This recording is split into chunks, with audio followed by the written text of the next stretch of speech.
सल्ली अला रसूलिल करीम अम्मा बाद औज़ु बिल्लाहि मिनश शैतानिर रजीम बिस्मिल्लाहिर रहमानिर रहीम। इससे कबल कि मैं आपसे बातचीत करूं, अगर आपने मेरा यूट्यूब चैनल सब्सक्राइब नहीं किया तो बराए करम इसे सब्सक्राइब कर लें, इसे लाइक करें और अपने अहबाब में इसको शेयर भी करें। आज हम आपके साथ गुफ्तगू करेंगे कादियानियों को कौमी अक़लियती कमीशन में नुमाइंदगी देने का तनाज़ा। ये चंद दिन पहले ये बात मंजर आम पर आई कि एक समरी भिजवाई गई जिसमें ये कहा गया कि कौमी अक़लियती कमीशन कायम हो रहा है, उसमें कादियानियों को भी अक़लियत होने की वजह से नुमाइंदगी दीजिए। वैसे तो ये सिंपल बात नज़र आती है कि एक अक़लियती जब कमीशन कायम हो रहा है उसमें हिंदुओं को, ईसाइयों को, सिखों को और हत्ता कि इसमें वो कैलाश जो है कबीला उसको भी नुमाइंदगी का जिसमें ज़िक्र है, तो अक़लियतों की नुमाइंदगी में कादियानियों को भी नुमाइंदगी दे दी जाए। लेकिन ये एक सिंपल बात नहीं थी।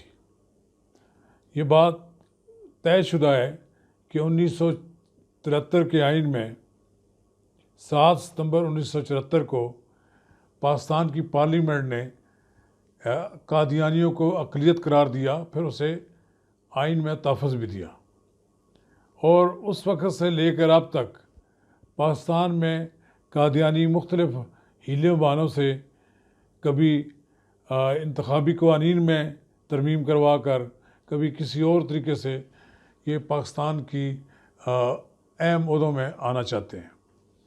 ये मसला बार बार पाकिस्तान में उठता रहा और इसके बारे में दीनी जमातों की तरफ से अपना रद्द-ए-अमल भी आता रहा। ये अब जब ये एक रद्द-ए-अमल ये आया ताज़ा तरीन, तो इसमें हैरानकुन बात यह है कि हुकूमत की तरफ से जो बात कही गई वो इतनी खामोशी से किया गया कि ताकि लोगों को पता न लगे। लेकिन जब ये बात पता लगी कि अक़लियतों की नशिस्त पर कादियानियों को अक़लियत करार देकर उनको नुमाइंदगी दी जा रही है, ज़ाहिर उनका ये हक़ बनता है अगर वो अपने आप को अक़लियत तस्लीम करें। पहली बात यह है कि कादियानियों ने पाकिस्तान के आइन को तस्लीम ही नहीं किया। जो 1974 में पाकिस्तान की पार्लियामेंट ने वो फ़ैसला दिया, उसे कादियानियों की क़ियादत ने तस्लीम नहीं किया। वो बरमला इसके मुखालिफ हैं और वो आइन के दुश्मन हैं। वो आइन को चैलेंज करते हैं, वो नहीं मानते। जब कादियानी मानते ही नहीं एक तरमीम को, एक कानून को, एक फ़ैसले को, तो फिर वो किस लिए पाकिस्तान की अहम ओहदों पर अपने लिए जगह बनाना चाहते हैं। अगर वो वाक़तन ऐलान करें कि हम पाकिस्तान के आइन के फ़ैसले को तस्लीम करते हैं, तो फिर तो बात सोची जा सकती है। मैंने इस मसले पर मौलाना फजल रहमान साहब से बात की, मैंने इस मसले पर और भी कई रहनुमाओं से बात की। उनका ये कहना है कि जब जो लोग पाकिस्तान के आइन को ही नहीं मानते, वो फिर क्यों पाकिस्तान के आइन में बनाए हुए अदारों में अपनी जगह बनाना चाहते हैं। मैंने यही किसी से कहा दोस्त को कि अगर कोई वाक़तन कादियानी है, वो तो कम अज़ कम पाकिस्तान के अक़लियती कमीशन में नुमाइंदगी नहीं लेगा। ये कोई 2 नंबर कादियानी होंगे जो उसकी नुमाइंदगी के लिए तैयार होंगे। बहरहाल मैं ये समझता हूँ कि वफाकी काबीना में भी मसला पेश आया। मालूम हुआ कि 1-2 वज़रा ने कादियानियों की वहाँ वकालत भी की, लेकिन वज़ीर आज़म को भी शायद ख्याल आ गया। वहाँ पर पाकिस्तान मुस्लिम लीग काफ के वज़ीर तारक चीमा साहब मौजूद थे। उन्होंने अगले दिन इस बात को मंजर आम पर भी ले आए कि वहाँ उन्होंने डट कर कहा और 2 टोक अल्फाज में ये कहा कि हम किसी सूरत में कादियानियों को अक़लियती कमीशन में नुमाइंदगी देने के हक़ में नहीं है। बिलाखिर प्राइम मिनिस्टर को सब की बात माननी पड़ी और जो समरी भिजवाई थी तैयार करके वफाकी वज़ीर मज़हबी अमूर पीर नूरुल हक कादरी ने, उसको तस्लीम कर लिया गया और उसमें कादियानियों को अक़लियत को तौर पर शामिल करने से दस्तबरदार होगी हुकूमत। और इसके बाद अब देखें बात यह है, ये चौधरी शुजात हुसैन ने भी बड़ा ज़ोरदार बयान जारी किया था। उन्होंने कहा कि हम हुकूमत के इत्तेहादी हैं, हमारे साथ कोई मुशावरत नहीं की गई। इसका मतलब ये है कि ये फ़ैसला कहीं से अंदरूने खाना हुआ है।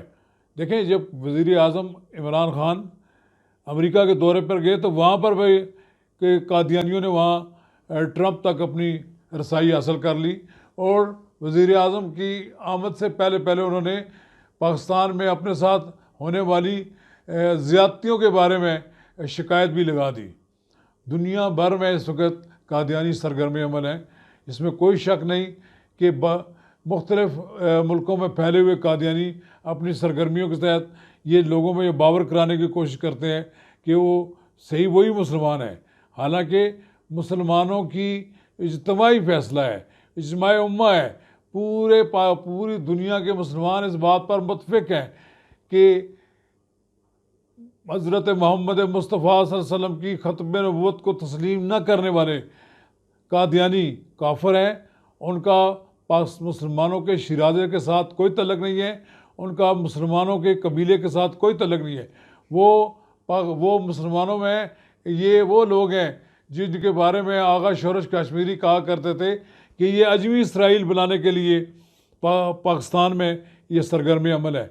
ये पाकिस्तान के अंदर एक ऐसी रियासत बनाना चाहते हैं कि जिसकी रियासत का सरबराह कादियानियों के बारे में नर्म गोशा रखता हो, वो कादियानियों के बारे में अच्छे ख्यालात रखता हो, उनको आला ओहदों में फायज़ करता हो, और फिर इस तरह के और भी अहम फ़ायदे हैं जिनको वो हासिल कर सकते हो।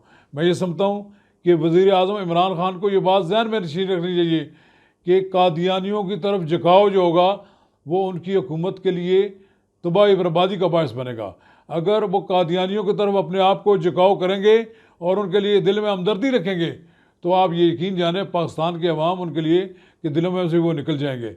ये किसी सूरत में नहीं हो सकता कि पाकिस्तान के अंदर कादियानी इतने ज़्यादा बाअसर हो जाएं कि वो पाकिस्तान के बारे में पाकिस्तान की हुकूमती के जो ज़िम्मेदारियाँ हैं उनमें वो अपना अमल दखल कर लें। आप देखें कि माजी में हमारे यहाँ 2-3 ऐसे हुक्मरान रहे हैं जिनके बारे में हम तहकीक करते रहे हैं।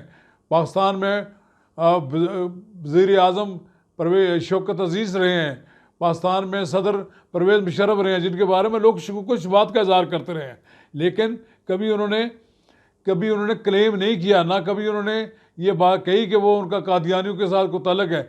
लेकिन कादियानियों ने उनके ज़रिए भी अंदर आने की कोशिश की, पाकिस्तान के स्ट्रक्चर में दाखिल होने की कोशिश की। लेकिन मैं ये समझता हूँ कि वो भी पब्लिकली इस बात को इस्टेब्लिश करते रहे हैं कि वो ख़त्म नबूवत पर यकीन रखते हैं। इसलिए मैं ये समझता हूँ कि जिस तरह परवेज़ मुशर्रफ दौर में भी कादियानी कामयाब नहीं हुए, शौकत अज़ीज़ के दौर में कामयाब नहीं हुए, अब वज़ीर आज़म इमरान ख़ान के ज़माने में भी वो कामयाब नहीं होंगे। और मैं ये समझता हूँ कि कादियानियों के तरफ झुकने वाली हुकूमतों को अवाम से दूर हो जाएंगी। कादियानियों की तरफ झुकने वाली हुकूमत ना सिर्फ अल्लाह ताला से दूर हो जाएगी, अवाम से दूर हो जाएगी, पाकिस्तान के अवाम से दूर हो जाएगी। बिल आखिर उसे अपना बोरिया बिस्तर लपेट कर इस मुल्क से चला जाना होगा। शुक्रिया।